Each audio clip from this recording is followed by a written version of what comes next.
This is one of my dreams come true, seeing such a beautiful waterfalls with the man I love, it's enough for me. Aisha, my heart has always craved to be with you and by your side. I have to give up everything just to let you know that you deserve this special moment and happiness, my love.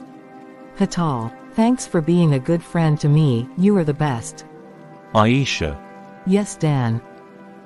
Will you marry me? Oh my God, yes, yes, I'll marry you. I've always waited and prayed for this beautiful moments of my life to come true. No matter the obstacles I may face, life should be lived with you, Dan Patel. Can we process with the marital arrangements by seeing our families? Yes, Patal, let's proceed at once. I love you, Patel. I love you too. Meet Dan Patel, a man of great wealth and power, loved by his devoted wife, Aisha. But lurking in the shadows is his brother, Ravi, a man consumed by suspicion, convinced that Aisha's love is a mask to control Daniel's fortune. How far will jealousy push Ravi? And can love survive such betrayal? I'm telling you, she's only here for his money. The second she walked into his life, everything changed. Changed how? Dan Patel used to trust me. We discuss everything, the family land, the investments, every decision. Now he's taking advice from her. A woman he barely knows, he is now making moves on marrying her. She's clever, Ravi. You don't just walk in and win over someone like Daniel unless you know what you're after. Exactly. Once he marries her, she'll have control over everything he's worked for. Everything I've worked for alongside him. And she'll ruin him. I won't let her take what belongs to this family. So what are you planning to do? Just sit and watch her take it all? Watch. No. A woman like her, she may have everyone fooled. But she has no idea who she's dealing with. Careful, Ravi. A woman can be dangerous when she wants power. But a desperate man, he can be even worse.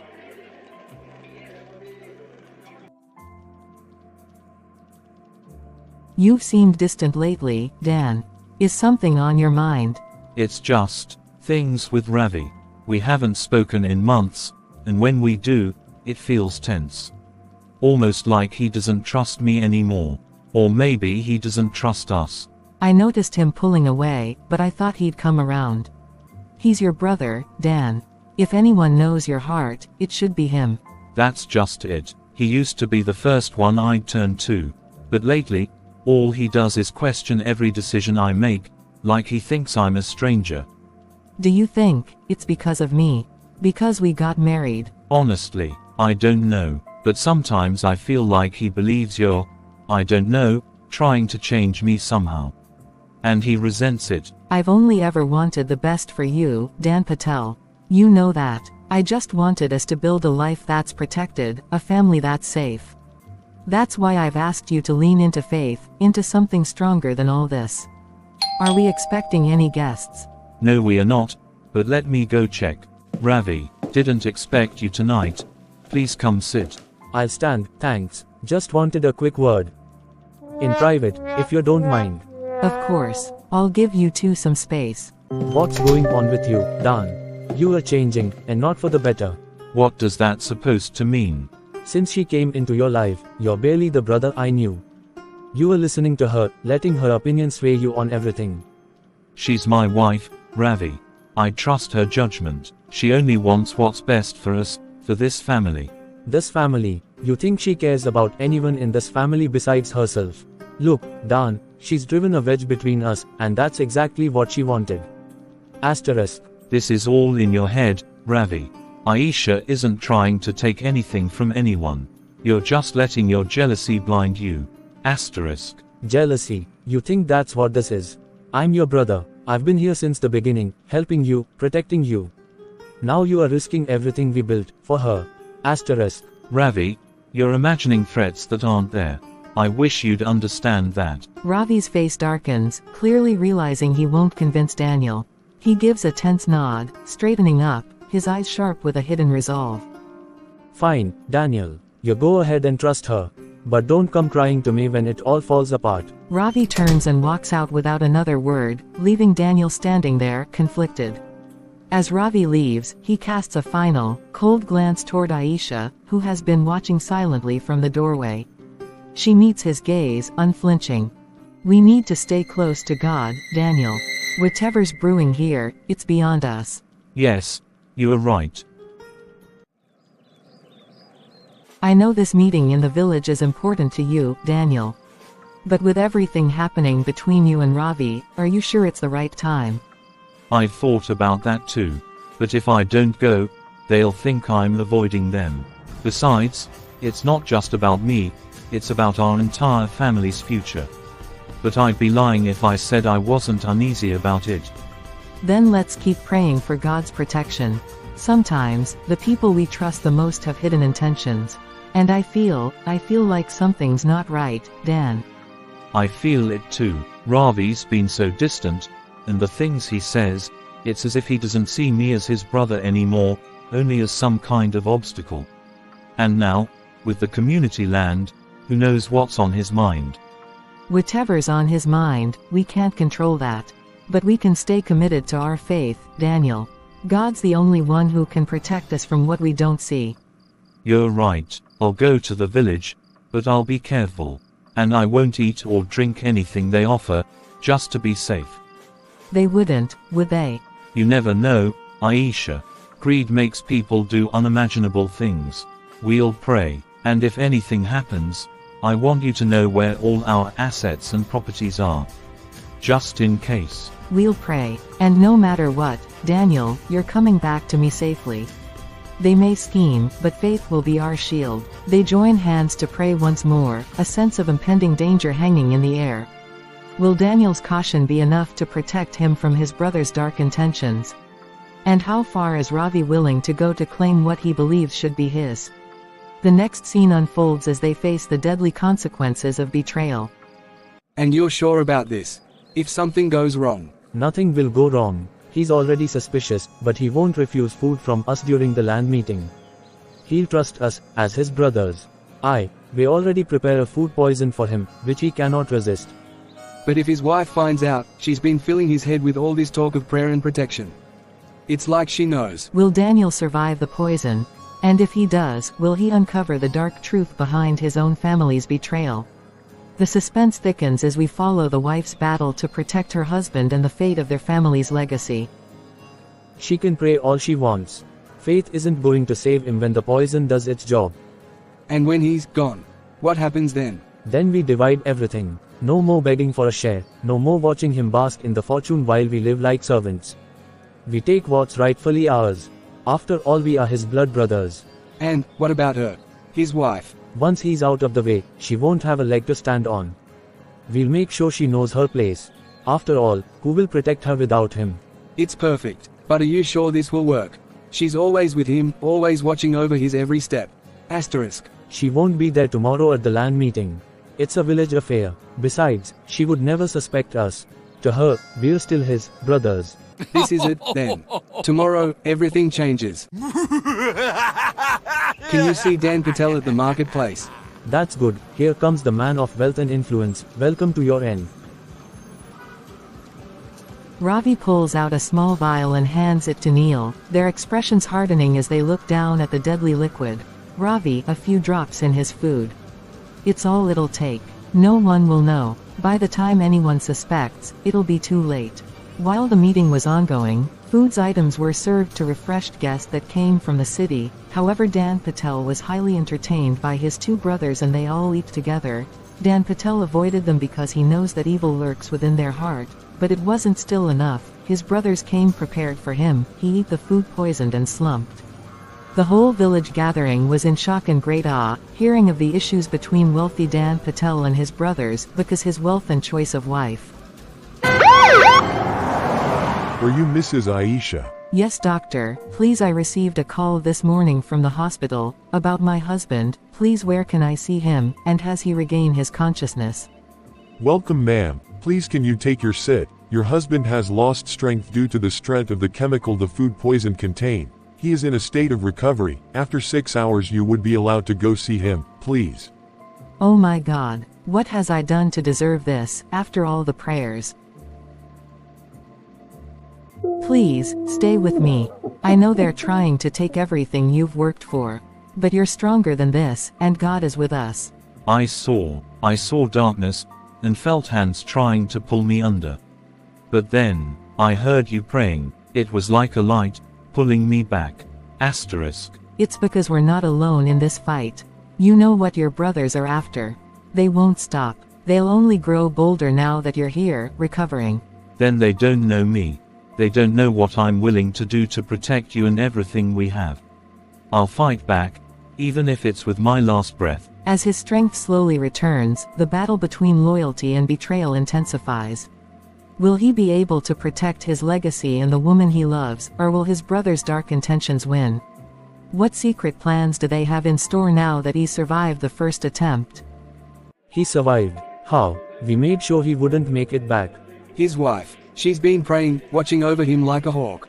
But we can't let this slip through our hands now. The land, the wealth, it's all ours if he's gone for good. The lines are drawn, the stakes higher than ever. One woman's faith stands as the final shield against two relentless brothers who'll stop at nothing to claim what isn't theirs. Will her faith and his strength be enough to fend off their deadly plans? Or will betrayal triumph, tearing the family apart forever? The battle has only just begun. Keep watching to uncover how it ends. Don't understand how his own brothers, blood relatives, could wish him dead just for wealth. They're growing bolder, setting traps everywhere, even cursing our own lands. But the sickness, the near death, you said they poisoned him. What if this goes beyond greed? What if they're dabbling in things darker than we imagined? I've seen things in dreams, too, visions of evil swirling around our family. It's as if they're trying to destroy everything he's worked for, just to erase any trace of you. You need to be careful, stay away from those lands. Who knows what they're doing or what charms they're laying down. Some battles are fought in the spirit world as much as on the land. I can't just hide. He's handed over all his properties to me. That was his last wish. If they think their charms and threats will stop me from claiming what's rightfully ours, they're mistaken. But what if they try something even worse? What if? That's why I keep praying. My faith is stronger than any curse they can lay on me. And they'll see, if they come for me again, they'll come face to face with a power they can't destroy. The brothers thought they could intimidate her, but they were unprepared for the battle of wills that lay ahead. What they unleashed would turn against them in ways they could never imagine. Conversation between the husband and his wife as he lies gravely ill, entrusting her with his legacy and preparing her for the battle that may lie ahead with his brothers. My love, you've stood by me through everything, through their schemes, through the sickness they brought into our lives. You are my strength. But I can feel my time slipping. No, please, you have to stay strong. God is with us, He won't let this evil take you away from me. If God wills it, I may not recover. But listen to me, everything I have, every piece of land, every bit of wealth, it's yours now. Take charge of it. I promise you, I'll protect everything you worked for. Your legacy will be safe, and our enemies, they won't succeed. They will try everything to take it from you. My brothers, they've already tried to steal my life. They'll come for what I've left behind. Be strong, don't let them frighten you. Let them come. I know the battles that lie ahead, but I have faith. I won't be alone. God will guide me through this, and I'll fight to honor you. You are stronger than they know. Protect our legacy, protect our home. If I'm not here, it's in your hands now. The husband closes his eyes, breathing his last as the wife holds his hand, silently vowing to protect his legacy and face his brothers head-on. This heartfelt exchange provides a deep emotional moment, showing the strength of the wife's resolve as she prepares to confront the brothers' greed and honor her husband's last wishes. Aisha eventually became a widow, after the death of his husband. And few months later, Heavenly Father, I come to you today, to take possession of this land. As I begin to cultivate it, let it bring glory to you in Jesus' name, Amen. You're wasting your time, woman. These prayers of yours won't protect you forever. You may scatter charms all over this land, but it is blessed. God protects me, and no curse will prevail here. We're warning you, this land doesn't belong to you. You have no right here. Leave it, or face consequences you'll regret. I have every right here. My husband entrusted me with this land. I promised him I would protect his legacy, and that's exactly what I will do, no matter what schemes you try. You think you're stronger than us. This is just the beginning. We're giving you one last chance to leave. Otherwise, you'll face things you can't even imagine. You can threaten me, intimidate me, but I am not afraid. I'm protected by a power far greater than your charms. Every evil plan you lay here, every curse, God will turn it back on you. Enough. You don't know who you are dealing with. This land, this wealth, it was ours before you came along. It was entrusted to me, by my husband, to guard and protect. And that's exactly what I'll do. So if you have any sense left, you'll leave and give up this wickedness. Fine, stay here and see what's coming for you. Just remember, when you face the consequences, it will be too late to beg for mercy. You mean you saw her on our late brother's land, trying to farm it? I have asked her to leave but she wouldn't listen. It's okay, she proved stubborn. What kind of a woman is she, so audacious and daring? I will make sure I mess her up. Yeah, let's go see the land if she is there. This land is mine, and God protects what belongs to me. The Lord is my light and my salvation, whom shall I fear? Psalm 27, 1. You think your words and prayers will protect you? We'll make sure you regret challenging us. The word says, "No weapon formed against me shall prosper." I declare that every curse, every charm you've set here will scatter and return to you. This land isn't yours. Leave now, or face consequences you won't forget. Lord, scatter the plans of the wicked as you scatter the enemies of David. Let every evil laid upon this land be broken and removed. Though an army encamp against me, my heart shall not fear. Psalm 27, 3. Enough of this nonsense. You're not scaring us with these verses. You'll regret this, Aisha. You can't stand against us forever. The Lord is my shield, my fortress, and my deliverer. You cannot touch what God has blessed. Psalm 18, 2. Despite all attempts to intimidate her, Aisha's faith and legal claim to the property holds strong. As she stands firm, the brothers' plots are revealed, and they're ultimately forced to leave her in peace. With her victory secured, Aisha honors her husband's legacy, standing as a testament to resilience, faith, and justice. Despite she is a widow, with God on her side she overcame the battles between her in-laws.